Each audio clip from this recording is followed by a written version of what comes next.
What's up, Hoover Fence? This is Brad the American, and I'm American. That's name is Brad. So I've been busy this week a little bit.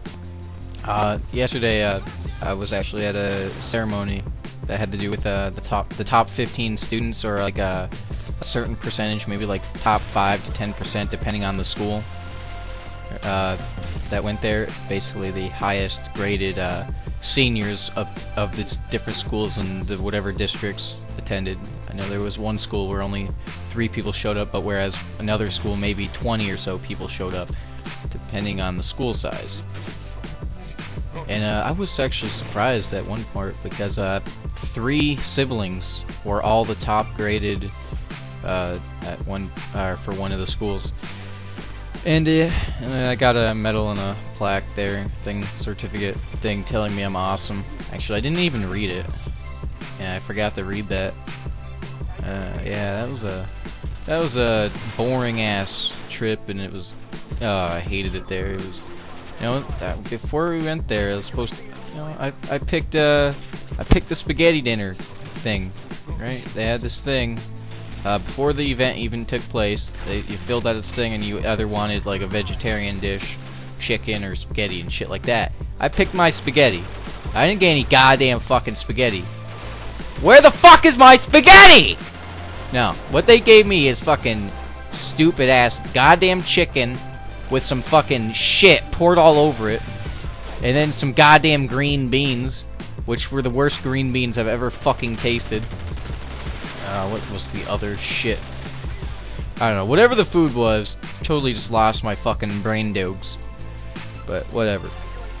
Another thing that happened recently in my town of Malone, New York.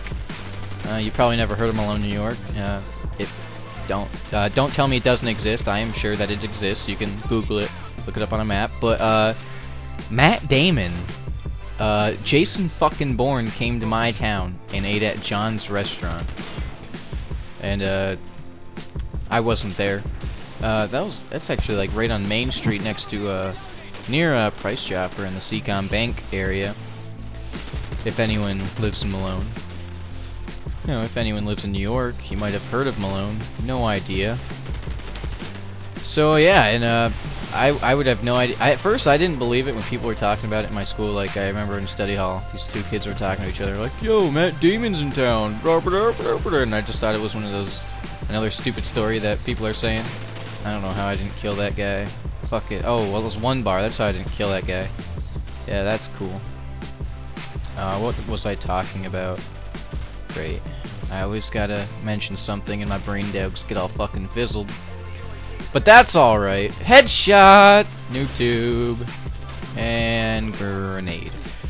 So, basically, and it was even on the news. I don't know why it would be on the news. It's cool that a celebrity came to our fucking no good in the middle of nowhere town. But I mean, why would it be on the news? Like, people are getting interviewed and be like, "Oh yeah, one of my friends said there's a celebrity behind you." Sound like YNN. I googled it after I heard the stories because I was like, "Oh no, I'm bored. I'm gonna check if this actually happened." Ton of articles on Google talking about it, and it's like people asked him, what brings you to Malone?" And he was just passing through with his daughter because he's like researching for a documentary about windmills. About windmills. So yeah, because New York, probably, I don't know, maybe a couple years ago, maybe. I think that's when it happened, but tons of windmills were brought in and all this shit. But I don't think there are any near Malone though. I think they're more towards out near Constable and fucking way out of town. I think they're more south. I don't know why they've come to Malone. And my dad's, I watched some movies. I watched True Grit. That was alright. Some of it was kind of slow, but it was cool in the long run, I guess. And a couple parts that I liked about it were at one point there were these 3 guys about to be hanged, and like the first 2 say their shit, like their final words, and then the last guy's an Indian. He's like, "I would like to say," and they shove a bag over his head. And there's another part where there's this horse called Little Blackie, and there's this black kid. I mean, like, because that's not racist or anything. Just, hey, Little Blackie, what's up?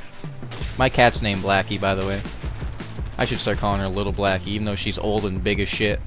Oh my god, I love that fucking cat. I gotta get some pictures eventually. I don't know. I have a ton of pictures. And another movie I watched was, oh wait, never mind. I want to finish up what I was saying about the other thing. The old guy. I think his name was Ruben, but at first I thought it was Rooster because the people, like, mumbled their words in that movie. It's a fucking western shit dialogue. And he was kicking these little Indians kids, like, at their house. He was looking for something. I don't remember what it was. And True Grit was a lot different than the original one. I've never seen it, but apparently my dad and my stepmom noticed a lot of things different. I guess the girl died in the original one, and that the kids weren't being kicked and the horse wasn't killed. And the other movie I watched was Law Abiding Citizen with Gerard Butler. And I've seen this movie before, and I thought it was pretty awesome. Except, like, it seemed like I was always with that guy for killing the bad people that killed his wife and daughter or whatever. And how he wanted to change the system because it was fucking fucked up and flawed and shitting out bagel shits of ass. And but then he started killing people that really didn't, like the Sarah girl that worked with the black guy. What was his name? Something Fox. Jamie Foxx? No idea. He was in The Kingdom, whatever that guy's name is. And then he started trying to kill a bunch of people. I wish he would have blown up that building at the end, but instead they brought the bomb to his little solitaire cell, and yeah, whatever. It's unfortunate. I wish he had shit got done. Gotten them brain shits!